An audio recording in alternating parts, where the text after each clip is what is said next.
From hacky, we move to fraud, specifically in the healthcare industry. Such deception is estimated to cost the country tens of billions of dollars every year. It is a disturbing trend.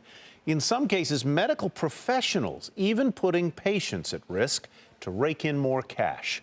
Andrea Day has tonight's installment of Crime and Punishment.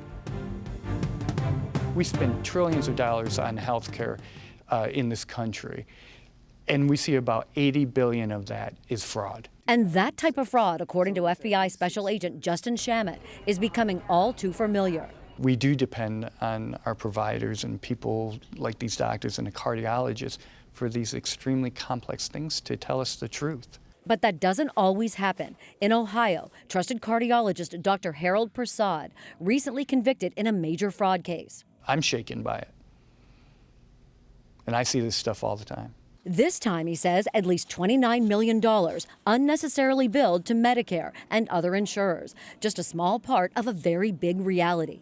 It's deplorable. It's reckless. Lamont Pugh from the Department of Health and Human Services says what's most shocking about it is how patients were put at risk. You know, he examines them more as like profit centers. According to investigators, Prasad told patients they needed stents and other high-end procedures, including some bypass surgeries that were not medically necessary. That if they didn't do these types of procedures, that, they potentially, could die. So he's creating a sense of urgency. And he says Prasad would then falsify the results to make it appear as though the blockages that they had in their arteries were more than what they really did. All of it, he says, to justify doing the costly work.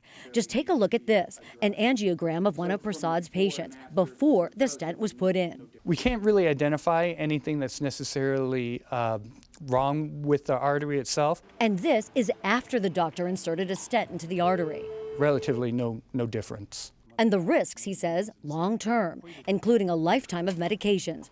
So how can you protect yourself from unnecessary procedures and potentially falling victim to healthcare fraud? Here's some advice from the experts. First, always ask why. Why do I need this test or that procedure? Don't give your doctor blind trust and get a second opinion. Your charts are your property. It's a good idea to look at what's actually written in them. And last, if you're not comfortable, remember you can always walk away. Dr. Prasad was in court yesterday to learn how many millions he could have to pay back. That hearing will continue later this month. He was already sentenced to 20 years in the case, but has since filed an appeal. I'm Andrea Day for Nightly Business Report.